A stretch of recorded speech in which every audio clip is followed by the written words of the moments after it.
La forêt du bassin du Congo en Afrique centrale est le deuxième massif forestier tropical après la forêt amazonienne. Elle couvre plus de 2 millions de kilomètres carrés et est partagée entre 6 pays. Le Cameroun, la République centrafricaine, la République du Congo, la République démocratique du Congo, le Gabon et la Guinée équatoriale. En raison de la surexploitation du bois, notamment par les entreprises étrangères, la déforestation est importante. Les dégâts sont écologiques, avec une diminution de la biodiversité, mais les conséquences sont aussi économiques, avec la perte de ressources financières à long terme.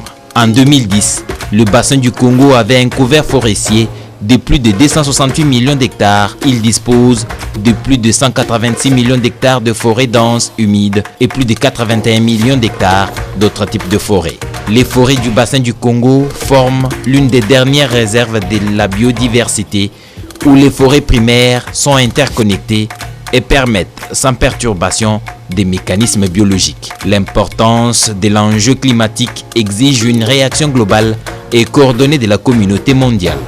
Dans de nombreux secteurs sensibles au climat tels que l'eau, l'agriculture, la pêche, la santé, les forêts, les transports, le tourisme, l'énergie ou encore la gestion des risques de catastrophes, les décideurs sont de plus en plus préoccupés par les incidences négatives croissantes des phénomènes climatiques.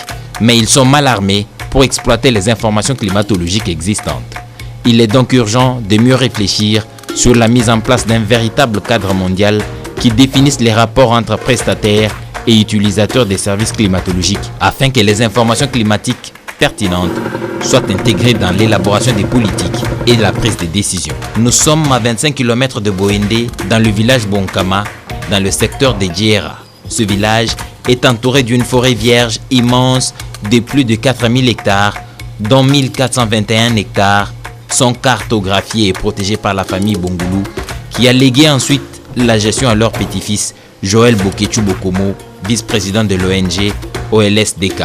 Cette forêt contient plusieurs tourbières, plusieurs rivières et même une rivière où coule de l'huile. Depuis un temps, le villageois, par manque de moyens financiers, commence à se concerter pour commencer à vendre des grumes, comme le font certains villages de la Chuapa, afin de survivre. Leurs plus grands acheteurs sont les Chinois. L'ONG OLSDK, qui veut à tout prix conserver cette forêt et étendre cette conservation dans les villages environnants, lance un cri d'alarme. Ce village a une richesse forestière immense et plusieurs gigatonnes de carbone quantifiées par les experts du ministère de l'Environnement de la République démocratique du Congo. Mais la population vit dans une pauvreté extrême, d'où l'OLSDK a eu cette initiative afin d'illustrer son inquiétude par rapport à la conservation de cette forêt et les besoins de cette population.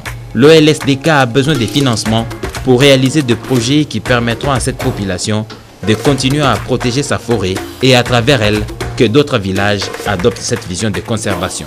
La population a besoin des écoles modernes, des uniformes, des maisons modernes, de la pisciculture moderne, des outils agricoles, de l'électricité, de l'eau potable, la route pour acheminer leurs produits agricoles, un centre communautaire de formation continue et de loisirs, un dispensaire ou un hôpital, et leur assurer que nous allons racheter toutes leurs productions agricoles.